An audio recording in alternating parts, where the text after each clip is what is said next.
Hello అండి అందరికీ welcome back to my channel. ఈరోజు మనం వీడియోలో నోరూరించే స్వీట్ రెసిపీ కాలా జామున్. మనం ఇంట్లో ఎక్కువగా గులాబ్ జామున్లను చేస్తూ ఉంటాం. ఒకసారి డిఫరెంట్గా ఇలా స్టఫ్డ్ గులాబ్ జామున్లను కూడా ట్రై చేయండి. నోరూరించే ఈ స్టఫ్డ్ గులాబ్ జామున్లను ఎలా తయారు చేసుకోవాలో చూసేద్దాం. ముందుగా షుగర్ సిరప్ తయారు చేసుకుందాం.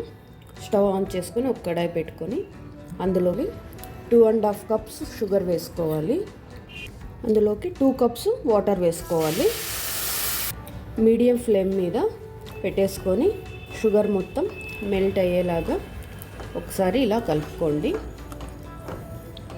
షుగర్ మొత్తం కరిగిపోయి పాకం వచ్చేంత వరకు మీడియం ఫ్లేమ్లో కుక్ చేసుకోండి. సిరప్ తయారవుతూ ఉంటుంది. ఈలోగా మనం గులాబ్ జామున్ పిండి కలుపుకుందాం. కోవా తీసుకోవాలి.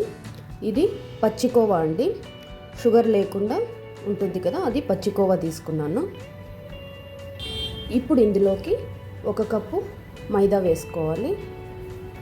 కార్న్ఫ్లోర్ 2 స్పూన్స్ వేసుకొని ఇప్పుడు ఇది బాగా మిక్స్ అయ్యేలాగా కలుపుకోవాలి.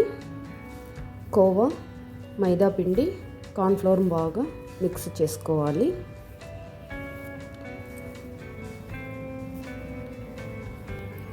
ఇలా మిక్స్ చేసుకున్నాక 1 టేబుల్ స్పూన్ వాటర్ వేసుకొని మిక్స్ చేసుకోవాలి.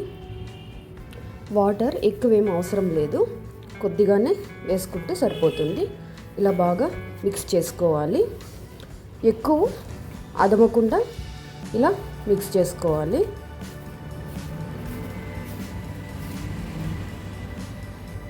ఇలా మిక్స్ చేసుకున్నాక ఇందులో ఒక పెద్ద నిమ్మకాయ సైజ్ అంతా పిండిని పక్కన పెట్టేసుకుందాము స్టఫింగ్ కోసం. ఇప్పుడు స్టఫింగ్ కోసము సన్నగా కట్ చేసుకున్న డ్రై ఫ్రూట్స్ తీసుకున్నాను. కాజు, బాదాం తీసుకున్నాను నేను. తర్వాత ఇప్పుడు పక్కన పెట్టుకున్నాం కదా, ఇది పిండిని వేసుకొని కొద్దిగా ఫుడ్ కలర్ వేస్తున్నాను నేను. కావాలంటే మీరు కుంకుమ పువ్వు వేసుకోవచ్చు. ఇప్పుడు ఇది బాగా మిక్స్ చేసుకోవాలి. ఇలా మిక్స్ చేసుకోవాలి. ఇలా మిక్స్ చేసుకున్న దానిని కొంచెం చిన్నగా గోలీ సైజ్ అంత తీసుకొని రౌండ్గా చేసుకొని పక్కన పెట్టేసుకోవాలి. ఇలా రౌండ్గా చుట్టేసుకొని పక్కన పెట్టేసుకోవాలి. ఇలా చేసుకున్నాక ఇప్పుడు ఈ స్టఫింగ్ పెట్టేసి ఇలా క్లోజ్ చేసేసుకోవాలి. ఇలా మొత్తం క్లోజ్ చేసేసుకొని మళ్ళీ రౌండ్గా చుట్టేసుకోవాలి. ఇలా రౌండ్ చుట్టేసుకొని పక్కన పెట్టేసుకోవాలి. మిగతావన్నీ కూడా అలాగే చేసేసుకోవాలి. ఇలా స్టఫింగ్ పెట్టేసుకొని ఇలా మొత్తం ఉండలు చుట్టేసుకొని పక్కన పెట్టేసుకోవాలి. చూసారా, షుగర్ సిరప్ కూడా తయారైపోయింది. లేత తీగపాకంలాగా వచ్చేసింది. ఇప్పుడు ఇందులోకి ఇలాచీ పొడి కొద్దిగా వేసుకోవాలి. ఒకసారి మిక్స్ చేసుకొని పక్కన పెట్టేసుకోండి.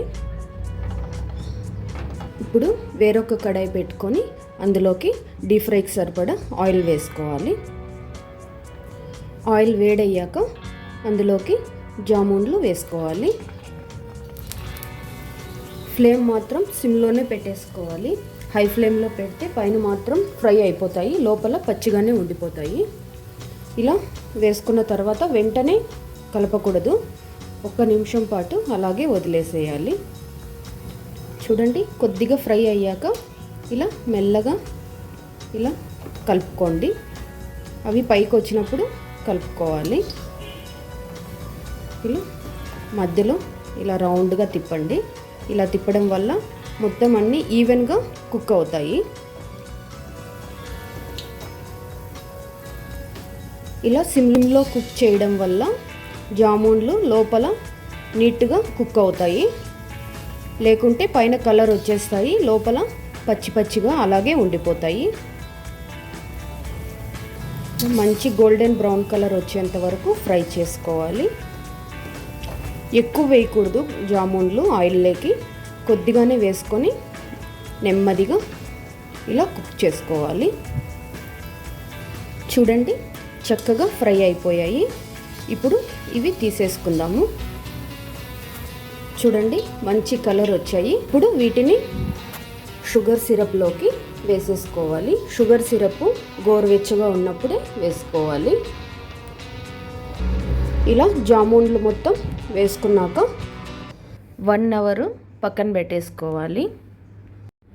1 గంట తర్వాత చూడండి పాకం అనేది గులాబ్ జామున్ ఎంత చక్కగా పీల్చుకుందో.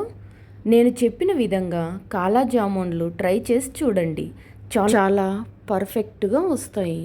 అచ్చం స్వీట్ షాపుల్లో కొన్నట్టే వస్తాయి. చూస్తూ ఉంటే తినాలనిపిస్తుంది కదా.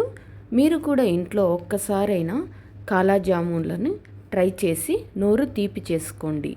ఈ రెసిపీ కనుక మీకు నచ్చినట్టయితే ప్లీజ్ లైక్ చేసి అలాగే మీ ఫ్రెండ్స్ అండ్ ఫ్యామిలీ మెంబర్స్కి షేర్ చేయండి. Thank you for watching.